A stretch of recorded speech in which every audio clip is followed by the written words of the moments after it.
Nah, bagaimana manifestasi klinisnya? Biasanya pasien OA mengalami manifestasi pelan-pelan, jadi tidak nyeri mendadak gitu ya. Beda dengan gout. Kalau gout itu sakit tiba-tiba, sakit sekali gitu ya. Kalau OA sedikit, lama-lama sakit, pada saat jalan juga sakit. Awalnya hanya pada saat dari duduk mau bangun aja sakit. Tapi ketika sudah bertambah, maka jalan pun jadi sakit. Biasanya gejala sakit ini tidak sepadan dengan radiologinya. Kadang-kadang radiologinya tampak sudah grade 4, orangnya tenang-tenang saja. Tapi di radiologi grade 2, kadang-kadang orangnya heboh sekali sakitnya ya. Jadi seringkali tidak sesuai dengan gambaran radiologinya. Kadang-kadang nyerinya itu bersifat diffuse ya. Nyerinya bisa tumpul, bisa tajam. Nah, dari mana datang nyeri? Tadi saya sudah sampaikan di daerah sekitar semua sendiri. Di synovium sendiri sebetulnya tidak ada rangsangan dari nerve sehingga tidak bisa menimbulkan nyeri sebetulnya di dalam. Tetapi dari sekitarnya, mulai dari bone marrow edema di sini, mulai dari ligamentum terjadi inflamasi, ya bisa juga di daerah otot-otot sekitarnya, ya bisa juga terjadi nyeri di tendon insersi di sini ya, sehingga dapat menimbulkan nyeri yang dirasakan oleh pasien ya. Dan umumnya sifatnya mekanik. Mekanik artinya dia pada saat dia aktivitas baru dia sakit. Ketika dia diam, dia duduk saja, dia tidak sakit. Nah, demikian orang-orang OA seringkali terjadi atrofi di otot paha karena malas jalan deh. Paling jalan hanya ke kamar mandi gitu. Karena kalau tiap kali jalan dia sakit, mendingan nggak usah jalan gitu ya supaya dia tidak sakit. Nah, akibatnya akan timbul banyak hal lebih lanjut, terutama atrofi di otot-otot paha. Pada anamnesa kita juga bisa mendapat keluhan namanya gelling ya. Itu mereka rasa seperti sedikit kaku gitu ya, kaku. Tapi kalau sudah digerak-gerakin, dibawa jalan, hilang kakunya ya. Nah itu sensasi seperti itu seringkali timbul pada orang-orang dengan OA. Kita juga bisa palpasi, terus suruh pasiennya gerak lututnya, kedengaran kretek-kretek ya, itu juga bagian dari OA. Kemudian kalau dia sudah berat ya akan terjadi terbatas range of motion-nya. Ya. Pada keadaan tertentu bisa timbul bengkak kalau terjadi suatu inflamasi di sana, bisa timbul efusi ya. Kemudian ada laksitasi ya. Jadi kalau pasien jalan, kok dok saya seperti mau jatuh gitu.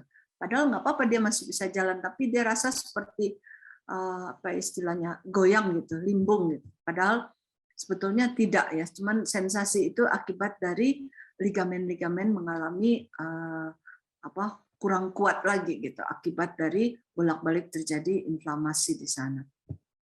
Nah, bagaimana kita menegakkan diagnosa dari OA? Sebetulnya mudah. Tidak selalu pasien OA harus dilakukan ronsen ya.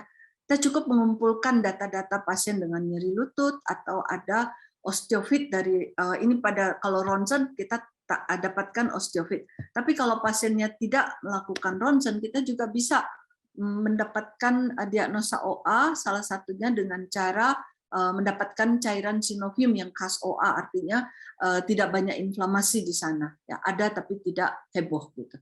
Ya. Dan juga diagnosa lain, klinis yang lain adalah kaku di pagi hari tapi kurang dari 30 menit dengan crepitus.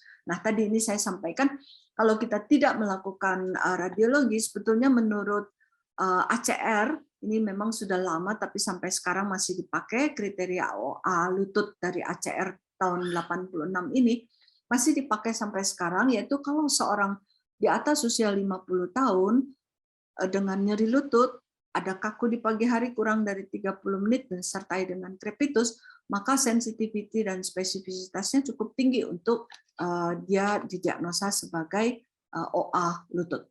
Ya. Nah, kalau dari EULAR 2009 ini lebih baru, mereka mengharapkan ada 3 clinical symptoms dan 3 clinical signs, di mana nyeri pada saat digunakan, jadi bukan saat diam, ya.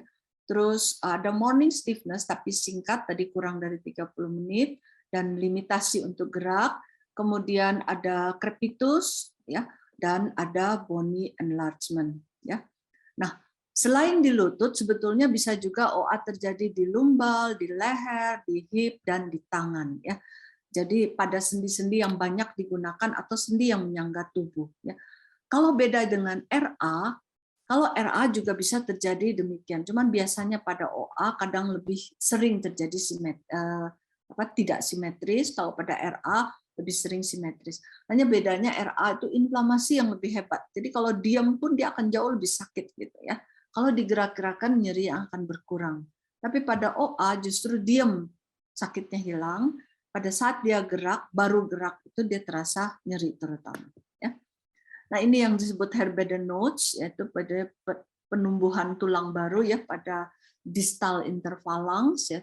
Kalau pegang itu dia keras. Kalau di sini disebut Bochat node ya. Kalau di daerah proximal ya. Tapi di distal Herbeden Notch. Nah, ini bedanya. Kalau pada RA biasanya inflamasi terjadi di proksimal MCP maupun wrist. Tapi kalau pada OA jarang sekali di wrist. Biasanya di MCP1 ya maupun di distal OA, distal interphalanx lebih sering. Bisa juga proksimal tapi lebih sering distal. Nah, pada radiologi apa yang dapat kita temukan? Kita bisa lihat ada penyempitan celah sendi, biasanya lateral dan medial agak beda, tidak sama-sama ya. Kadang medialnya sudah grade 4 gitu, di lateralnya grade 1 gitu ya. Dokter mengingatkan waktu tersisa 4 menit. Berakhir ya. Terima kasih. Dan kita lihat tadi sudah saya sampaikan ya, radiologi tidak sejalan dengan gejala ya. Karena itu kita bisa menggunakan radiologi ini untuk mendukung, terutama kalau sudah grade 4 kita perlu untuk dikirim ke ortopedi, maka kita perlu lakukan radiologi. Nah, kembali ke pasien kita, ya ibu ini cukup obes, kita udah lihat ada genovarum, jadi malalignment sebagai faktor risiko dia, usia dia, wanita, kemudian obes, ya dengan tadi malalignment, ya. Saya belum tanya kerjaannya apa, mungkin dulu dia sering itu ya berkebun, jadi bolak-balik jongkok, duduk gitu ya. Nah, pada ronsennya kita bisa lihat pada medialnya sudah terjadi penyempitan celah sendi. Nah, pasien ini kita diagnosa sebagai osteoartritis lutut. Ya, sebagai kesimpulan, osteoartritis adalah suatu penyakit degeneratif pada sendi yang progresif, walaupun pelan sekali, slowly progresif, tapi dapat menyebabkan gangguan fungsi pada lutut atau pada sendi ya, yang menyebabkan disabilitas pada pasiennya. Patogenesisnya melibatkan faktor genetik, faktor trauma, ada faktor inflamasi, dan tadi kita sudah lihat apa saja faktor-faktor risiko yang menyebabkan seseorang bisa mengalami masalah pada osteoartritis ini, dan itu akan memperburuk kalau kita tidak memperbaiki faktor risiko tersebut. Baik, itu saja. Terima kasih Dr. Yosi. Terima kasih atas perhatiannya.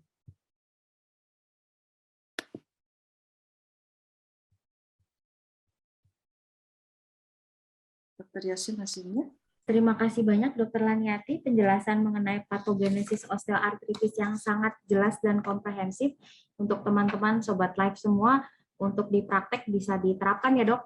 Nah, kalau ketemu pasien yang sakit lutut, boleh ditangani dulu awalnya, tidak harus langsung dilakukan rujukan atau referral.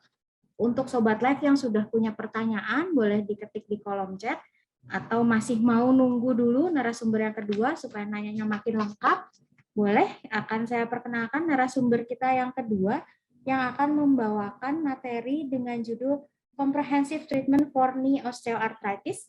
Narasumber kita adalah Dr. Andre Yanwar, spesialis ortopedi dan traumatologi, subspesialis panggul lutut, MMed, berspesialis di pain management.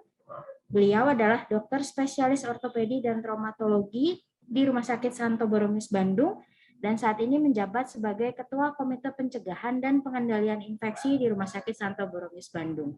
Pendidikan beliau adalah Residensi Orthopedic Surgery and Traumatology di Hasan Sadikin General Hospital Bandung, College di St. Thomas University Manila, mengambil Pain Management, dan pernah mengikuti Fellowship Adult Joint Reconstruction, Hip and Knee Arthroplasty, Orthopedic Clinic for Marstein, Germany. Beliau juga terlibat di beberapa organisasi, antara lain Ikatan Dokter Indonesia, Persatuan Ahli Bedah Ortopedi Indonesia, juga merupakan anggota dari American Academy Orthopedic Surgeons, International Affiliate Member, dan juga merupakan anggota dari Indonesia Hip and Knee Society Committee. Kepada Dr. Andre, 25 menit ke depan saya serahkan untuk materi. Silakan dokter. Terima kasih dokter, terima kasih panitia yang sudah mengizinkan saya untuk berbagi pada acara sore hari ini. Saya akan share dulu. Apakah screen share saya sudah terlihat, Dr. Yosi? Sudah terlihat, dokter. Oke, saya mulai ya. Jadi topik yang akan saya bawakan sore hari ini menyambung topik yang sudah dibicarakan oleh Dr. Lani, yaitu mengenai terapi komprehensif untuk osteoartritis pada sendi lutut. Nah, seperti tadi sudah dibahas, osteoartritis tidak sekedar hanya merupakan penyakit degeneratif, tapi juga melibatkan suatu proses inflamasi yang terjadi di seluruh sendi sinovial. Sendi lutut ini adalah sendi sinovial.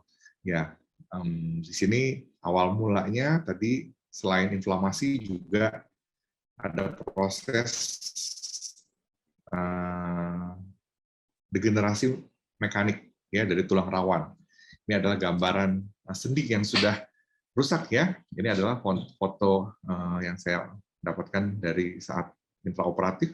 Ini kita bisa lihat yang terjadi bahwa kerusakan sendi itu sudah sangat masif, sehingga kalau diperhatikan di sini tulang rawannya lihatin sudah sampai habis, sudah botak ya. Sisi yang satu lagi masih ada tapi sudah mulai rusak juga. Dan sini kita bisa melihat juga yang terjadi di sini, ini adalah jaringan-jaringan sinovialnya juga memerah, meradang ya.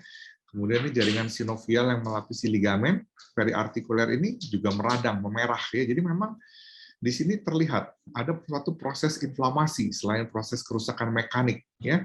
Dan proses-proses inflamasi ini semua saling terkait, terkoneksi di dalam sendi ini.